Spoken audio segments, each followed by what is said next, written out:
Sa mga katik vloggers, mga subscribers, bago tsaka luma, mga supporters, mga dumaan, dumalaw at bumisita sa channel, lahat ng mga viewers, secret viewers at silent viewers, magandang araw. Ngayon dadaling ko naman kayo sa Twitter, ano? So SWN yung brand, made in Japan, two-way second order. Pero yung second order nito ay yung high pass filter lang.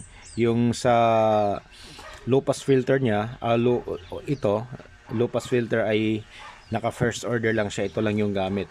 Pero bago tayo mag-umpisa, bago natin pagpatuloy yung ating content, ay shoutout muna natin yung ating matagal-tagal na ring followers sa Facebook at subscriber natin dito sa YouTube, ano, si Mr. Gabriel Roscales. So shoutout po sa iyo, sir. At itong si Mr. Gabriel Roscales ay siya po yung pinakaunang nagpadala sa atin ng blessing sa GC account natin, ano, via Facebook, FB, Facebook page natin ng Fix and Review. So maraming salamat po Mr.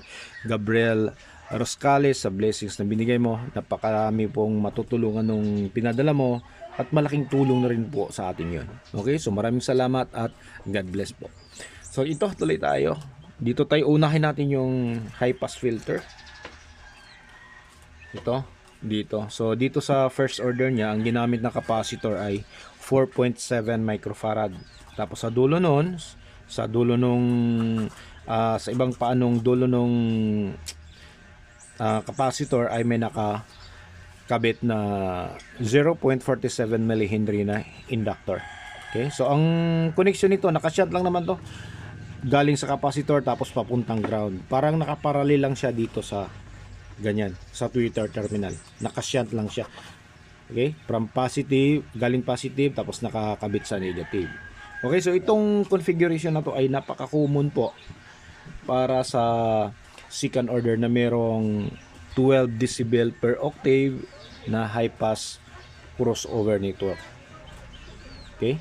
So naka-design to para i-protect yung tweeter, itong tweeter natin, at i-manage yung frequency response.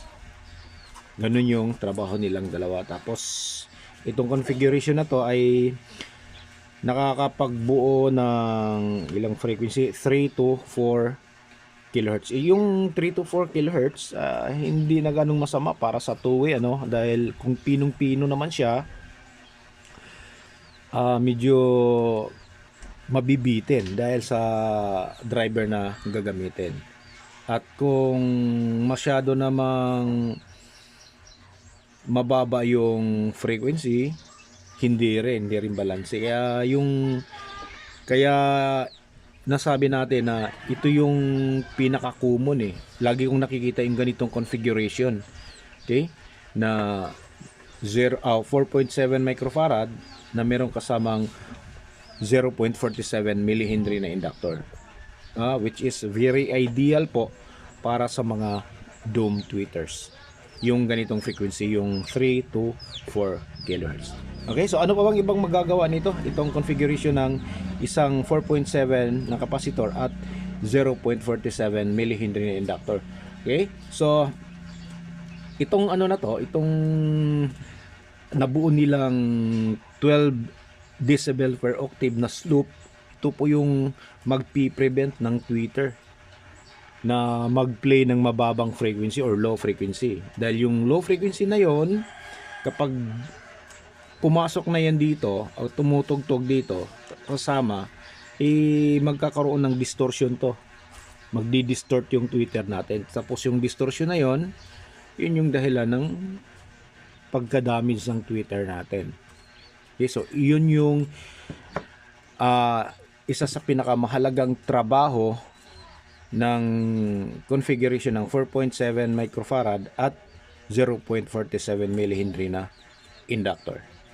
Okay, so ganun lang, maliban doon sa pagbablock ng low frequency na papasok dito, maliban doon. So yun yung mga ibang trabaho niya. Ngayon dito naman tayo sa low pass filter.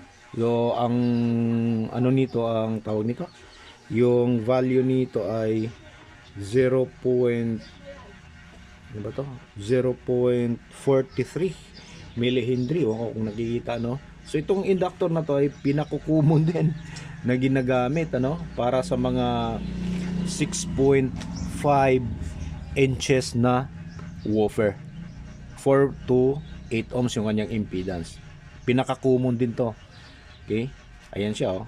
So hindi na magano kalaki, siguro yung mga watts natin, ang mga watts nito siguro pinakamataas siguro ay 80 watts.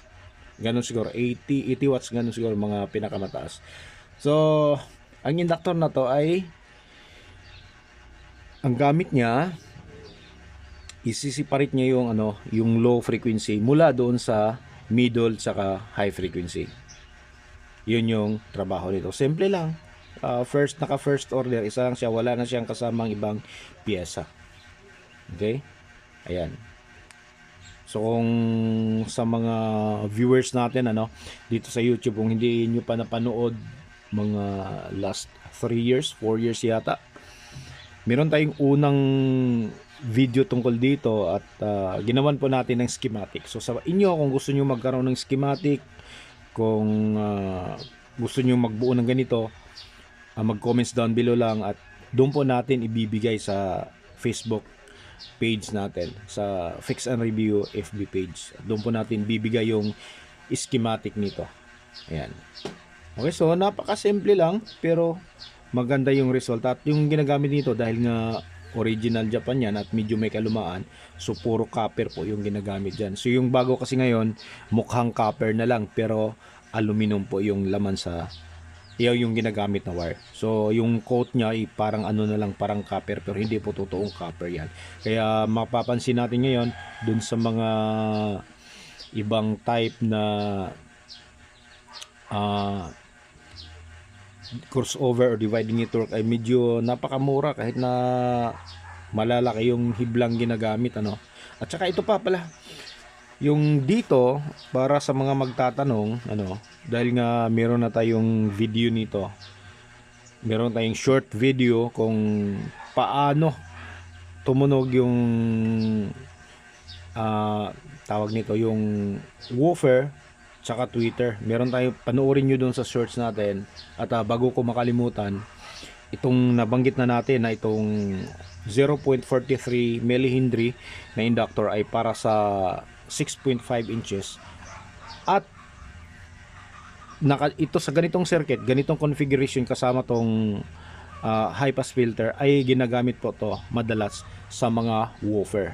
So sa mga designer ay hindi po nila to ginagamit para sa mga instrumental speaker, subwoofer at mga full range driver o yung iba pa. Madalas tong ganitong configuration, itong magkakasama na to ay para po sa woofer lang.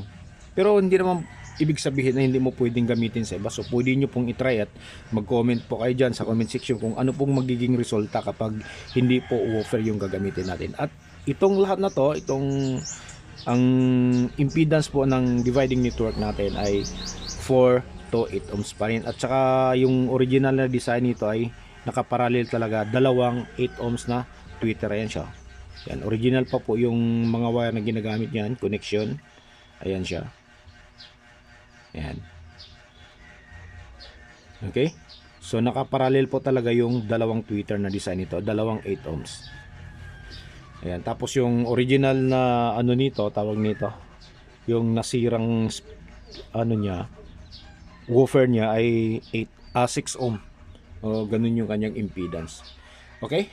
So wala na siguro tayong nakakalimutan at nasabi na siguro natin lahat. Kung meron pa kayong mga katanungan, so mag-comments down below lang at sasagutin po naman natin lahat yan. At sasabihin ko sa inyo, itong mga content po natin ay lagi pong bago. So ngayon, ano bang pitsa ngayon? Ano ba tayo ngayon? Saturday, April 25. At ngayong araw na to, na ginawa natin to, ngayong araw din natin i-upload. Kaya hindi nyo po masasabi na lumang-luma na po yung mga video natin. So lagi pong bago yan, laging bago. May mga delay lang tayo sa mga kuha nating video. Siguro mga matagal na siguro yung 1 week. Okay? Kapag nagtatrabaho tayo sa labas. Kaya abangan nyo yung natin, yung pinagtatrabahoan natin na lights and sound sa April 30 to May 1 ay nasa Hilongos Leyte po tayo. At sa 14 ay nasa Southern Leyte po tayo, May 14. At para naman dito sa bandang dulo sa Palumpon Leyte, sa mga mahilig sa sound, sa ilaw, so gusto nyong makita yung paano yung setup, paano yung mga speakers namin, kung gaano karami, gaano kalalaki, gaano kadami yung ilaw namin, gaano yung sequence o paano yung sequence na ginagamit ng lightman namin, makita yung mga DJs namin. So ayan, pwede nyo pong dalawin yung sinasabi kong venue. Pwede kayong manood at makinig doon, at mapanood yung Mr. J Pro Lights and Sound natin. So hanggang dito na lang siguro tayo, So maraming salamat. God bless at bye bye.